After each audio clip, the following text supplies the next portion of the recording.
Hey everyone, welcome back to class.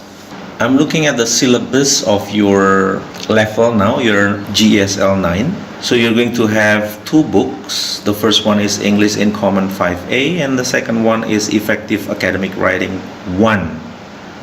And on this level, we are going to cover two units, which are Unit 5 and 6.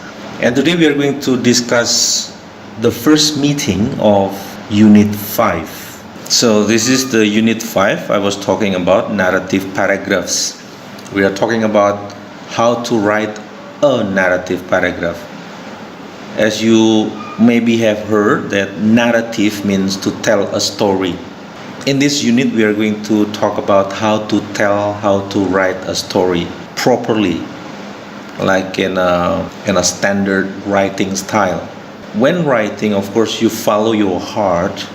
You have your own styles to write, but if you know the theory a little bit, just a little bit to start with, then from there you can build your foundation, and then if you want to become a writer, you build from that foundation.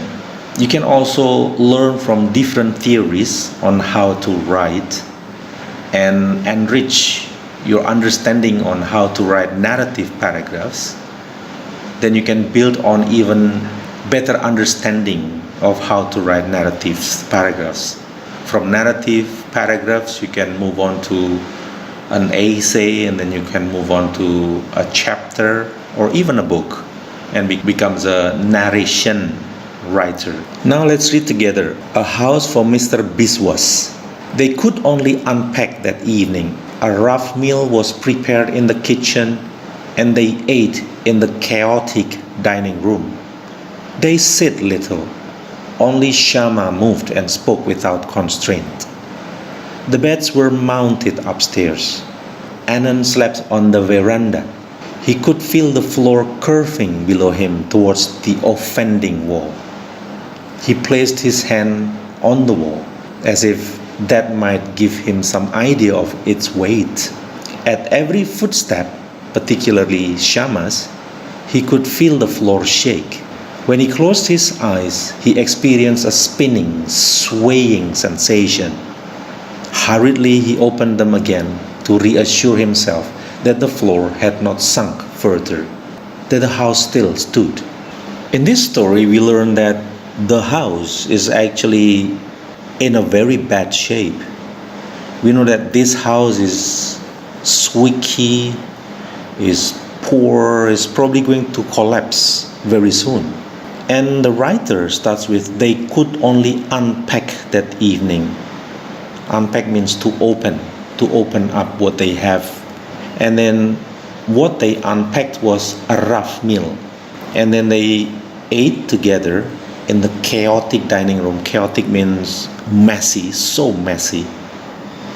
They didn't speak.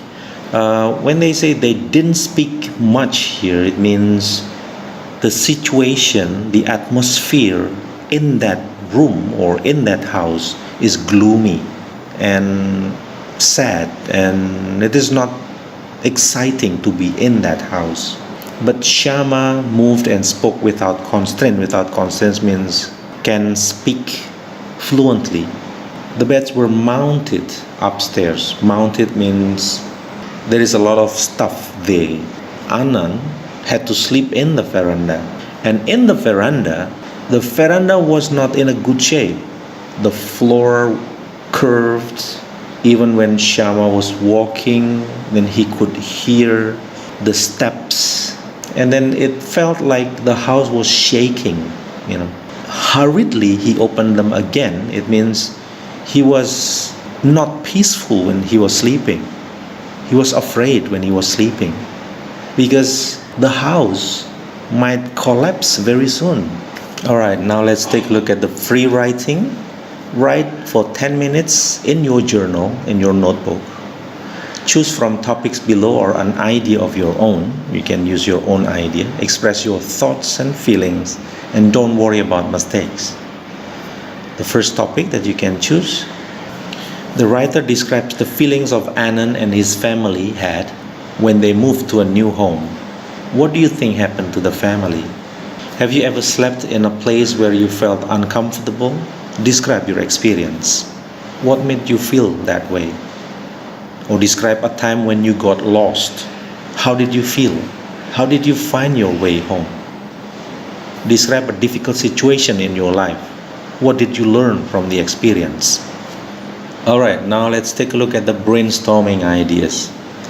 Think about the challenging situation you will write about, your experience that you're going to write. Now, before you write your paragraph, you can brainstorm, and these are the ideas that you might need to think about. Now, complete the chart below with details about what happened before, during, and after the situation. So, there are some questions such as, who was there? If you're talking about you got lost somewhere, and then before you said, oh, I got lost, before you say that, you can write about who was there. Maybe you were not alone, maybe you were and your friend were there. So before that time, before you got lost, who you were with, right? And then during the time when you got lost, were you still with the same person? And then after, who were you with? So here we are talking about the characters who are in the story. Then what happened before?